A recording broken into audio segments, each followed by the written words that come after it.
In a kingdom with too many rules, Keep walking. Justin had a dream to break free. I want to be a knight.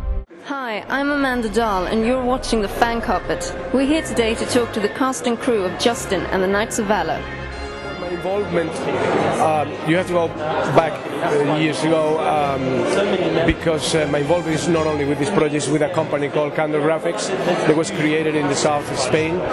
They came to me in Los Angeles begging to help them because they thought, and they convinced me that they had the talent to actually go into the animation world. They were cartoonists, computer programmers, people that were working in an environment that was impossible actually for them to just have the possibility to finish a movie. So I helped them. We finished our first feature film called The Missing Links. We won the Academy Award in Spain, the Goya Award. From there we decided just to continue. We did a short movie with new technology and trying the new technology that we acquired and that we created. We created our own softwares, our own 3D. We did a short movie that got a nomination for an Academy Award in Los Angeles in the Oscars. And from there we just decided to take another step and we jumped into Justin, which has been a project that took 4 years in the making. It has been very complex, very tough in the economical environment in which we are living right now, from financing to everything, to get an amazing cast as we finally got, you know, with actors, British actors, some of them good friends of mine, like Olivia Williams. I did a movie with her. Mark Strong, also I worked with him, Alfred Molina, Rupert Everett, Julie Walter. I mean, there are so many and so good. And so here we are. In a way, our story is the same story, the story of Justin. Justin is a guy who got a dream, who got to overcome a lot of obstacles in order to obtain that dream and to make it true. So our story is basically the same. What we can promise audiences is just they're going to see a movie that doesn't actually goes down in quality to what is coming from Hollywood. I think they're going to have something that's going to surprise them with humor, adventure, and very strong principles and values for the kids. I play a girl called Talia, who works in a medieval dive bar in the town that this is set in, and Justin comes across her on his travels whilst he's trying to become a knight and escape his father and his old life, and they come across each other and they kind of click straight away.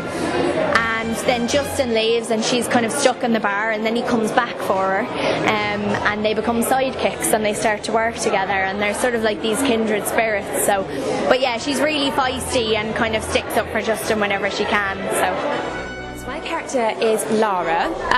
She is a friend of Justin's in the beginning, though she's not very nice and actually doesn't really like Justin that much. She is his sort of love interest, and he wants to impress her so much, and so goes on this quest and takes her smelly old socks as like a lucky charm. And my parents invented money. I'm obnoxious and I'm spoiled, and I don't really care for Justin very much. And I have more of a love interest with Antonio Banderas' character, which is Clorex. Tell us a bit about your character in Justin and the Knights of Valour. Well, if you take it that it's a medieval story and there's a serious hierarchy in this society, I am the queen, so I need to tell you no more. You're known for making live-action movie scores. Yes, so did you approach making an animation feature differently? Yeah, animation is definitely different. I'd worked on a few many years ago when I was learning, when I worked for other film composers, and so I had a good sense of it. And but this is my first feature-length animation, and yeah, it is a different process because the music affects the characters in a very strong way. It's you know, the music is very much the soul of an animation, and it can animated films can really take big themes and big musical gestures that sometimes live action films can't take quite as much of. And so that coupled together with Manuel's desire for big themes and you know, big melodies made it a really fun opportunity as a composer to write that that kind of music. It was great. So when I found inspiration, it's very much in the writing. It's working with Manuel and seeing what he had as a vision anyway. Because when I first got the role, they already showed me what she was going to look like, and they gave me her sort of backstory. And then you just kind of improvise in the moment. I mean, she's clearly very larger than life, a real dramatist, a very spoilt princess in a way. So I just wanted to make her as grating and as whiny and as insolent as possible. So yes, that's what I mean. Just working with Manuel, really. So where did you draw in inspiration for the score? Well, we talked a lot about Manuel and I. Manuel's a big fan of classic Hollywood scores like Star Wars and Indiana Jones and Back to the Future, and I am too. And so we talked about that, and we talked about you talk about specific things like Manuel wanted the Knights to have a choral theme, and so we knew we had to have a choir, and we both agreed that Justin's theme, because he's the hero, it had to be a trumpet, and you talk about these kinds of details, and then there's that scary moment where you actually have to sit down in front of a piano, and you sat down in front of those 88 black and white notes, and you think, okay, pick a note, I've got to start.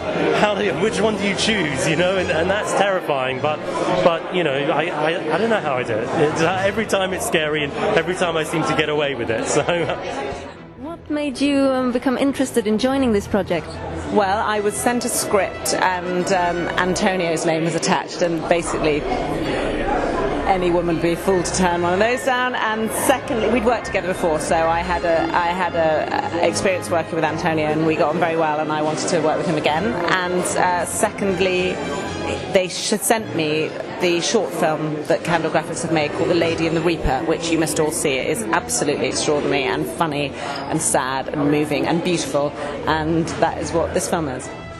2 days work. It was a couple of years ago now, but I mean the guys were very clear about how these characters should be, and I think with animation every character has to be so strong and kind of complement each other, so I listened to them.